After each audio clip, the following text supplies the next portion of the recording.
Hey everyone, Carol Camp from Jasper County, and I wanted to give you a tour of our Master Gardener donation garden. We have a Growing Together grant that has helped us fund this. We're on our third year, so we're fairly well established. All the food we raise here goes to the Jasper County Food Pantry to help fight food insecurity in our community. So I'd love to give you a tour today of the garden as we have it. This year we tried something new. We decided to go vertical so we could have cleaner, healthier produce and get more produce out of the garden. We didn't have a lot of volunteers, so we didn't want to make the garden bigger square foot wise, so we decided to go vertical. So this is our solution. We took 16 by 4 foot cattle panel trellises and created arched tunnels. So we have a tomato tunnel, and we also have our squash tunnel, and we have a little row of peppers. I do ask for your understanding. About 2 weeks ago, we had the derecho come through here, and it's amazing. Our cattle panels stood up to 30 minutes of 100-mile-an-hour winds. We had to retie a few things, and we had a couple plants that you'll see look a little bit beaten up on the inside. But I can't wait to show you what we're doing. Let's go on inside. All right, so here we are inside of our tomato tunnel. The first cultivar that we have here, these are Sweet Million cherry tomatoes, and they are really, really heavy producers. It hasn't been uncommon for us to take 30 pounds of cherry tomatoes off of these two trellises. So our first two trellises are our cherry tomatoes. These will actually grow up to about 9 feet. They could get all the way to the top. They were a little bit taller before we had our storm, and it blew all the blooms off. We're finally getting some blooms coming back on, so I don't think we're going to have too much of a lull in our harvest. But these are sweet and delicious, and the food pantry is absolutely thrilled to get that many cherry tomatoes to share with their patrons. We had to get really creative with our tying. So we use string ties on this, and I also have some of these are biodegradable ties. We can reuse these for up to 2 years. They basically feel like t-shirt material, so you could make strips out of that to save money. And with the storm, everything was all tangled up, so please be kind with your thoughts of our poor little plants, because they've been through a lot. The next variety that we have, these are early girls, so we started all the seeds ourselves, and the early girls have done very, very well. They're also an indeterminate type of tomatoes. Actually, all 3 types that I'm going to talk about today are indeterminate tomatoes.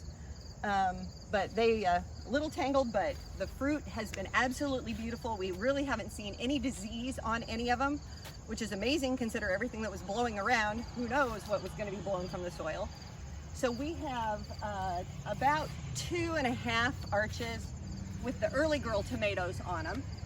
And then the last one we have is our little Amish pasteland. And this is the side of the garden that really, really took a beating. So it doesn't look as full and as nice as the others. Some of them we just couldn't quite save as much, but they're still producing. So we're going to let them do what they're doing. Out of just this row, yesterday, we harvested over 100 pounds of tomatoes.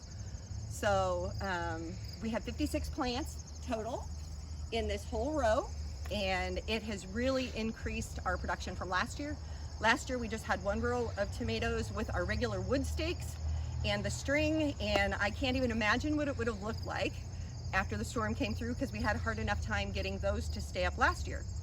So we think we're going to be using these from year to year. They're going to be semi-permanent, and we'll just rotate our crop around on them. But I'm really happy with how this worked out. We do have our irrigation system that runs along this side.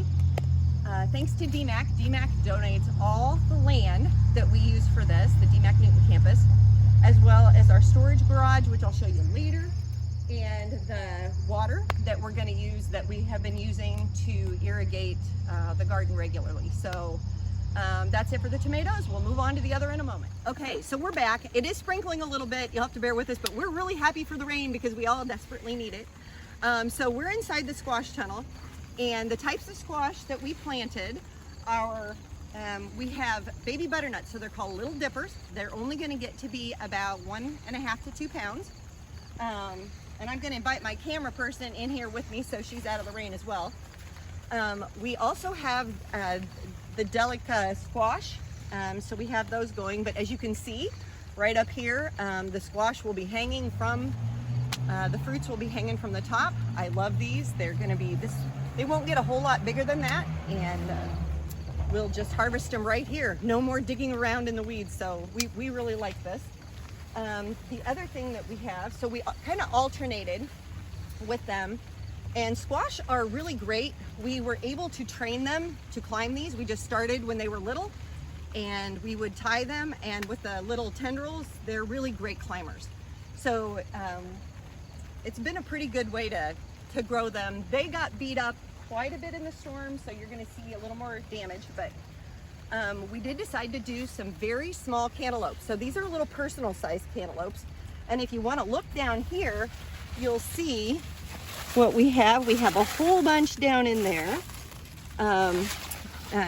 Last year we had one come up in our compost pile that somebody had just thrown in there, and the community was really excited because they thought we'd be bringing cantaloupe to the food pantry. So we decided to try one tunnel of cantaloupe.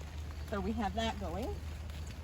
We're back to another, I just love this guy. He's just like perfectly positioned. And then we have this one took quite a bit of wind. So as you can see, he's very sad. We're hoping maybe some of his fruit will still come on. We're not sure. We will find out. But on this side, he protected his buddy. So hopefully we'll have some from that side. Which brings us to the very last one. And I think it's gonna be a really fun way to harvest. I know people in the community are excited about what we're doing. We're getting way more traffic down here going, wow, what is this for? What are you doing? So we get to educate them on why people need to donate their excess produce to the food pantry and about food insecurity in our community. Okay, so here's our pepper row, and we went ahead with another cattle panel trellis. We just did the horizontal way, since they're not gonna get as tall. We did make sure throughout our garden that we did marigolds, we did flowers in. We have them by each tomato, we have them by the peppers.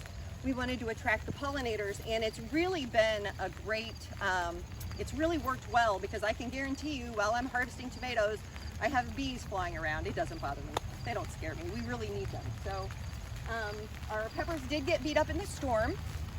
They look a little sad, but they are still producing fruit, and we're gonna baby them along until they're done producing fruit this year. Some of the things that we've also already harvested is we had, on this side, on the other side of the squash, we had some lettuce, some spinach, and some radishes that we did, and they're done for this season. We're not gonna do them again this fall just because it's been a little bit rough recovering from the storm. But over here, we had our potato row, so we've harvested our potatoes. We had red potatoes in this whole row. And then behind it last fall, some of our master gardeners planted our garlic. So we've already harvested the garlic and the potatoes. And let's go on inside and I'll show you where they're drying. Okay, so this is what we dry our garlic on. We had some parts that came with a rack that we ordered. This is where we cure our squash and some of our produce. Last year we had to harvest all of our butternut squashes when we had a super early freeze. So we had to let it continue to ripen in here before we could take it to the food pantry. So this is what we used for that. But when a couple of the pieces came broken, I talked with the DMAC Building and Trades program, and their students took some of the broken pieces and turned it into a garlic drying rack, which actually works fantastic, because in the past we have strung string along the walls and tried to have it hanging that way, and we just thought this was a much better fit. So about another week or so, we'll have our master gardeners come in and they will cut them and clean them and prepare those for donation to the food pantry. When we harvested our potatoes that I was talking about, we had 41 pounds of potatoes that we were able to donate this year. We haven't weighed the garlic yet, so I don't know what it's gonna be, but it's a fairly decent harvest, so I'm very, very happy with it. Step over here and I'll show you what we do when we do harvest stuff. So we have, I think it's a really usable setup that we use. So we have our hand washing station, because as you know, we always need to make sure that we have clean hands anytime that we're working in the garden. So we have our soap and our water and everything is portable. We can take it right out to the garden for the master gardeners. And then we have our produce washing sink. So it's only used for produce. This is only used for hand washing. So we run a hose from DMAC to the back of our sink, and it works really, really well for that. And then another thing that we have is, this is something we had the Building and Trades Department build for us too. We have a workbench that works fantastic, and we can put some of our really muddy produce in here and rinse it off before it goes into that. Or if we need it, then we'll go ahead and sanitize everything, and then we can use this as a produce drying rack as we're getting ready to package it. So once it's dry and clean, we will put it in our produce boxes, and then we'll weigh it and take it to the food pantry. So we deliver things on Monday afternoons and Thursday afternoons for the Tuesday and Friday bread line. So they can pick up fresh produce when they go to the food pantry to go through the bread line. So that works really well for us. We are really grateful for the Growing Together grant that allows us to be able to do this for our community. We hope it's something that you might consider doing in your own community. Growing Together grants are available to any Master Gardener program. The application process is really, really easy. If you have questions on it, you can reach out to me, Carol Camp, or you can reach out to the state. There's information on the Master Gardener main page for Iowa State University Extension, and you can get information that way. So thank you very much for letting me give you a tour. Our Master Gardeners work really well here in Jasper County. They're hardworking people. We have a lot of fun, and we would love to have you come and join us sometime. You don't even have to be from our county. If you want to come and get more information on how we did our trellising or anything else, we would love to share that. So thanks for coming.